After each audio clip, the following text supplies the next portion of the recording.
wala millions di tour ci sa compte da ngay toog rek ñu la viré nañ la tel SMS yi di génn.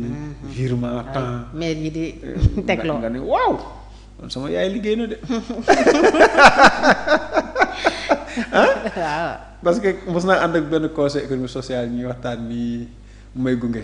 ñuy waxtaan di kaf di ree rek mu xool portable rek ñu ne ko augmentation xaw ma salaire temps virement xaw ma lan damaa kott sax kontaan kott waaw gis nga ça se passe comme ça. c'est-à-dire xaalis bi day mel ni ak teraanga ji. day taw. fu ne lay jóge mais gis nga bis bu waree jeex aussi c'est pareil musiba yi fu ne lay jógee buñ la waxee lii tey bu suba bu subaa ñu wax la li ginnaaw suba ñu wax la li ginnaaw suba ñu déclaré la ab tension wala diabète ginnaawaati suba non attends àddina moo mel noonu te tant que ñun xamuñu ko évidemment dañuy def erreur donc malheureusement pour Aliou malheureusement pour le jeune Wali. Wali Seck aussi oui dans l'affaire Amadou Sall moom doomu président. voilà le jeune Wali a anticipé d'ailleurs parce que xam na ni ça risque d'être sérieux donc mu ni arrêté na toute sa carrière musicale suspendre na ko ses activités musicales parce qu'il sait que ça va être sérieux. waaw non ça va être sérieux parce que mais moom li mu wax bu dee li mu wax ci déclaration bi loolu xëy na moom. ab parce que nee na moom oto la amoon. non jaay ko doomu président ça s'arrête là jaay oto kenn du si woo kenn moo jaay oto ma la toujours gars yi jaay oto fii moo bu la ooyee rek yaa autre chose. kon sorteem bi ça veut dire que. Fatou yow jaay oto. jaay oto de du problème. maa moom sama oto jaay. waaw ku la si woo kuy def bale si woo ak lu tax rapport scientifique c'est du sérieux quand même. ils vont travailler. on parle de 5 milliards et quelques. 5 milliards en retrait yoo xam ne amul justificatif. ma ne jaayam oto kese nuñ la si ooy. waaye itam nañu bu wax feebaree dégg na wér yoo xam nga ne bu doon ñëw jël sama oto bii jaay ko diw. waaw nu muy nekk ci rapport mu jox la sax chèque. waaw nu muy nekk am na traçabilité rapport scientifique. amul sens quoi maintenant certainement y a autre chose que lu ñu gis ay choses. peut-être que xalaat waxuma ni def na dara xaw ma ci dara. ñu ngi espérer d'ailleurs mu génn rapidement ci yooyu mu bañ ko taxal ci dara. loolu lañ koy ñaanal parce que xale la am na ambition mu ngi liggéeyloo ñu bëri. jàmbaar la aussi ci domaine bi mu nekk. xamoon nañ papaam ak yaayam ay nit ñu baax la ñu woon aussi. te li ñu leen di yéene mooy jàmm ak salaam mais dans tous les cas il y a le principe de responsabilité en droit pénal. c'est-à-dire que bu fekkee man damaa def samay affaire un jour man dama rattrapé. on ne sait jamais. et c'est à la justice de dire mais ñoom du ñu tiim c'est des sérieux ñiy liggéey foofu. bu ñu tiim rapport def ko ci def sa tur def naan way bon dama jaay diw rek benn oto.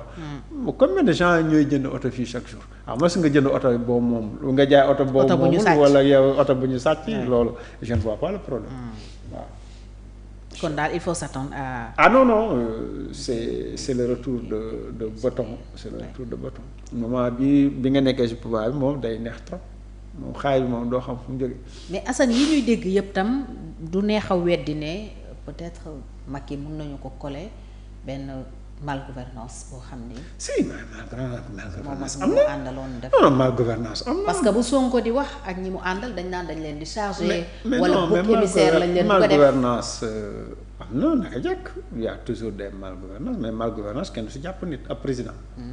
oui parce que si gestion la bokk. si gestion la preuve malgouvernance nga mooy mal gestion. c'est-à-dire que mënoo topp l'ancien président pour problème de gestion quand même c'est pas de la haute trahison. Il faut pas que l'exception là devienne la règle parce que boobaa tous les présidents sont en danger seraient en danger attention c'est pas parce que voilà tu as envie de poursuivre Macky parce que c'est le vrai opposant parce que bu ñëwaatee de fii les dégâts politiques qui sont là pourront être il peut faire mal il peut faire mal en 2029 il peut faire mal en 2029 donc les gens font tout pour mu ragal bañ a ñëw nangam loolu ça je comprends ça c'est la stratégie mais poursuivre que c'est pas évident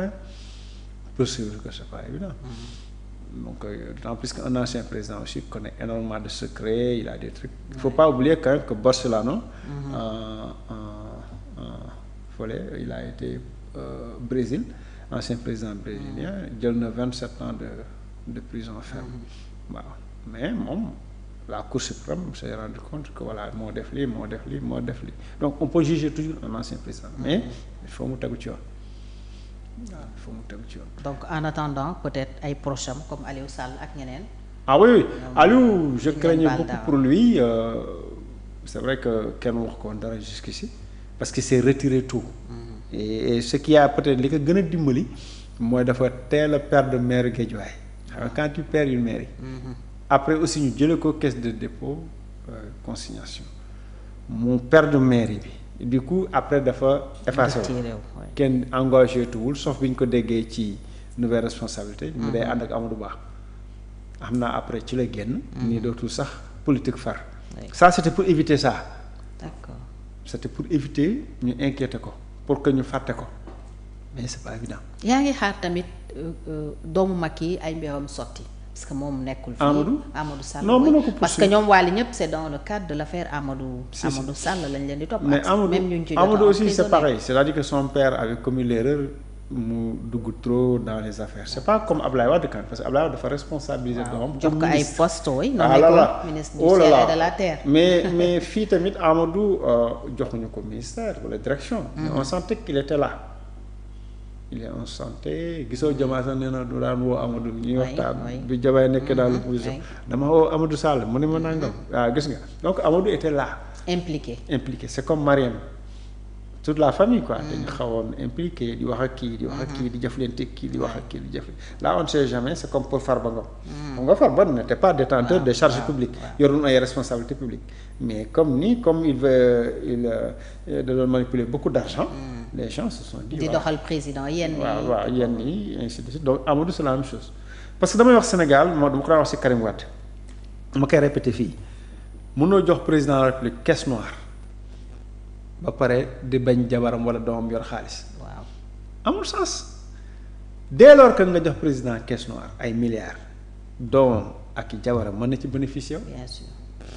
pourquoi ngay wëlbati ko di topp doomam pour enrichissement illicite alors que yaa jox papaam caisse noire ay milliards. pour yoo xam ne du ci rendre compte. voilà donc y a un paradoxe ci suñu système. il faut ñu toogaat tëggaat côté yooyu système bi defaraat ko. xam ni ñuy koy. pourtant ñoom Sonko bi ñu nekk ci opposition bi loolu lañ doon wax. ci caisse noire bi il faut une traçabilité au moins des fonds. ñu xam lu nekk fan la dem mais il paraît que Sonko même am na caisse noire. si c'est le cas ñu ngi koy wax de. si c'est le cas c'est très grave su fekkee am na. moom ce serait une erreur politique su fekkee am na il faut éviter ce genre de caisse noire là parce que le président de la République c'est vrai wutal nañ ko parce que c'est normal. le président il faut des fonds spéciaux. président de l'Assemblée ça c'est pas obligatoire mais président de la République. mën na am mission yoo xam ne du ci rendre compte kenn. mais au nom du Sénégal. war a déstabiliser un pays étranger boo xam ne arrangé wuñu war a fay foofu ab opposant pour mu déstabiliser kooku. pour kooku fal xam nga yooyu doo toog mukk ñu la koy wax.